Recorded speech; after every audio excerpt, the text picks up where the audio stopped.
Oke, baik. Assalamualaikum warahmatullahi wabarakatuh. Kembali lagi bersama kita di ruang kita. Saat ini saya akan kemudian menyampaikan kepada para teman-teman dan para sahabat dan kawan-kawan bahwa materi yang akan saya bawa hari ini adalah materi tentang teknik penyusunan peraturan perundang-undangan yang biasa kita kenal dengan sebutan legal drafting atau kontrak drafting. Oke, buat teman-teman, semoga apa yang saya sampaikan hari ini menjadi suatu penambah pengetahuan kepada para sahabat dan para teman-teman, sehingga menjadikan sebagai dasar atau pengetahuan baru kepada teman-teman untuk kemudian melakukan pembuatan legal drafting. Jadi ini cuma contoh ya. Saya bawa dalam teknik penyusunan peraturan perundang-undangan dalam suatu daerah atau suatu kabupaten kota yang ada di negara Republik Indonesia. Oke. Sumber hukumnya adalah jadi dalam membuat drafting dokumen, maka kita kemudian akan mengacu terhadap suatu sumber hukum. Jadi sebelum drafting dokumen atau legal drafting itu dibentuk atau dibuat dalam bentuk naskah akademik atau naskah peraturan, itu teman-teman kemudian harus mengetahui sumber hukum apa yang kemudian dijadikan sebagai lisensi atau dasar hukum dalam membuat naskah dokumen tersebut atau peraturan perundang-undangan tersebut atau naskah akademik dalam suatu peraturan tersebut. Misalnya nih, contohnya ini karena saya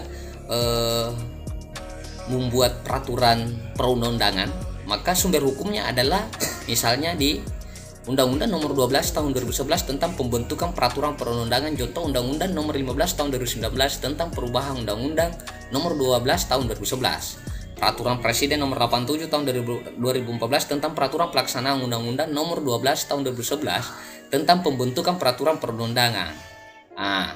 Jadi dari hal ini teman-teman, para sahabat, kemudian saya bahaskan tentang sumber hukum. Jadi misalnya nih, kalau kita mau membentuk suatu naskah akademik atau peraturan perundang-undangan dalam bentuk peraturan undang-undang yang bersifat tentang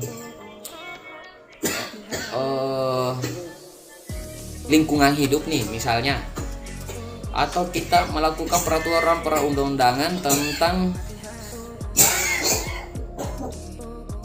atau misalnya teman-teman, saya lanjut, atau misalnya teman-teman kita akan kemudian membahas tentang naskah akademik atau suatu aturan main atau aturan pokok dalam suatu pemerintahan daerah atau kabupaten kota yang kemudian kita akan berbicara tentang kesehatan, maka sumber hukumnya itu kita akan mengambil terhadap peraturan presiden tentang kesehatan, peraturan menteri kesehatan dan sebagainya. Jadi itu harus ada sinkronisasi antara naskah akademik akan kita bangun dalam bentuk peraturan perundang-undangan dengan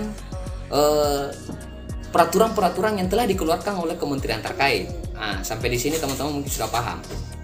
Selanjutnya, apa itu peraturan perundang-undangan?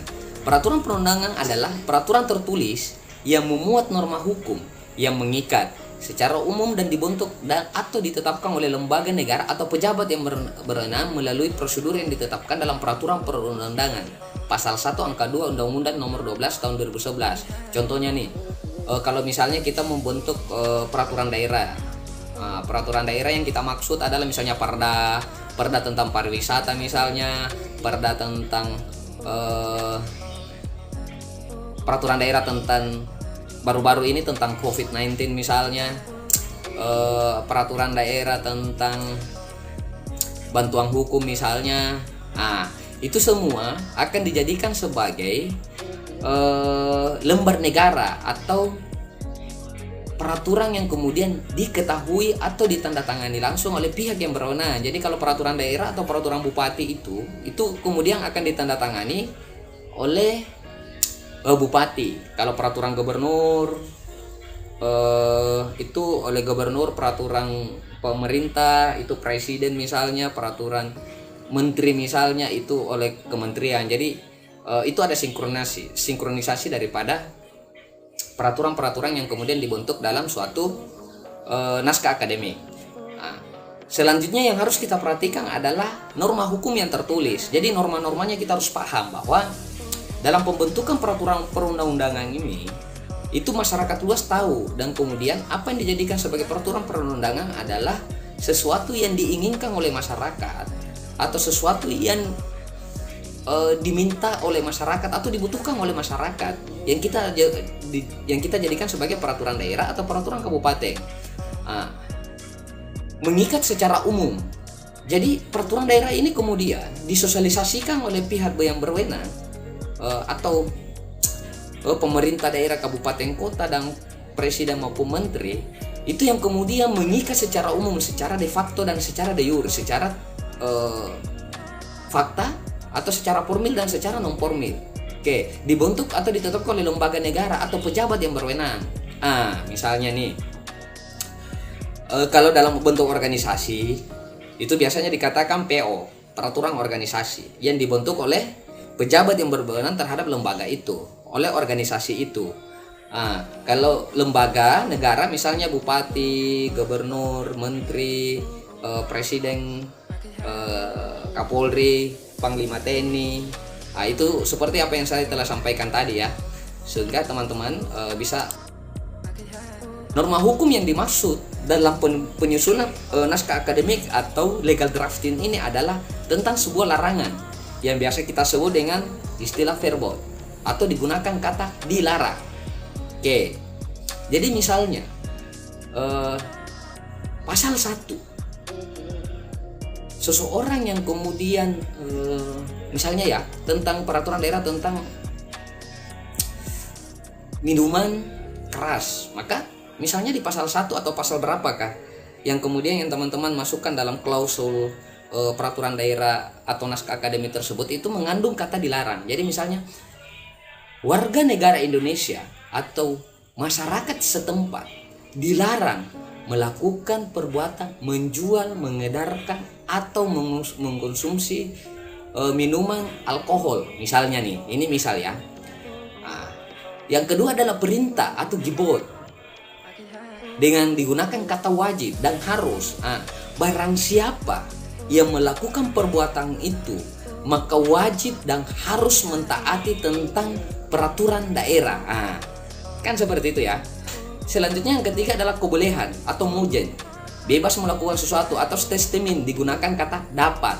Jadi dalam pembentukan norma hukum itu dalam peraturan perundang-undangan itu ada 3 unsur poin yang kemudian harus kita paham. Pertama adalah dilarang, yang kedua adalah wajib, yang ketiga adalah dapat atau yang biasa disebut dengan istilah verbot, gewon, dan testament. Oke, selanjutnya ya. Peraturan undang-undang. Jadi peraturan undang-undang ini teman-teman adalah sebuah legal drafting atau naskah akademik ya. Pembentukan peraturan undang adalah pembuatan peraturan undang yang mencangkut tahapan perencanaan, penyusunan, pembahasan, pengesahan atau penetapan dan pengundangan. Sebagaimana dalam pasal 1 angka 1 Undang-Undang Nomor 12 Tahun 2011 tentang perencanaan, penyusunan, pembahasan, pengesahan atau penetapan dan pengundangan. Sistematika perundang-undangan itu pertama adalah kepala ya. Kepala peraturan misalnya nih, kepala peraturan misalnya kopnya bupati gitu, atau gubernur misalnya, atau menteri misalnya, atau presiden misalnya. Terus judul peraturannya, judulnya misalnya tentang COVID-19, tentang perlindungan hak asasi manusia. Setelah itu ada pembukaan. Selanjutnya di poin kedua adalah batang atau tubuh dan isi. Lalu penutup. Sistematika kepala adalah kepala peraturan. Jadi dari 3 item tadi ada beberapa item lagi, kemudian ada 5 item lagi yang kemudian menjadi dasar dalam sistematika kepala yang telah saya jelaskan tadi, bahwa ada kepala peraturan, pembukaan, dasar menimbang, mengingat, dan diktum. Jadi misalnya peraturan Bupati A misalnya ya, peraturan Bupati A tentang COVID-19, dasar hukumnya, menimbang dan sebagainya ya, dan seterusnya, mengingat dan seterusnya.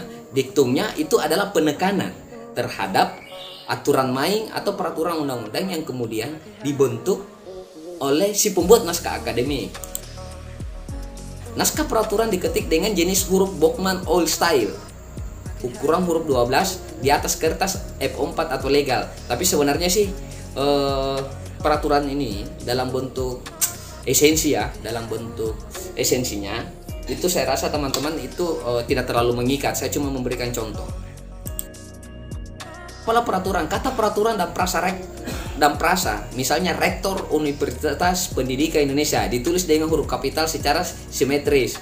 Kata nomor dan tahun ditulis dengan huruf kapital secara simetris, dan kata tentang ditulis dengan huruf kapital secara simetris.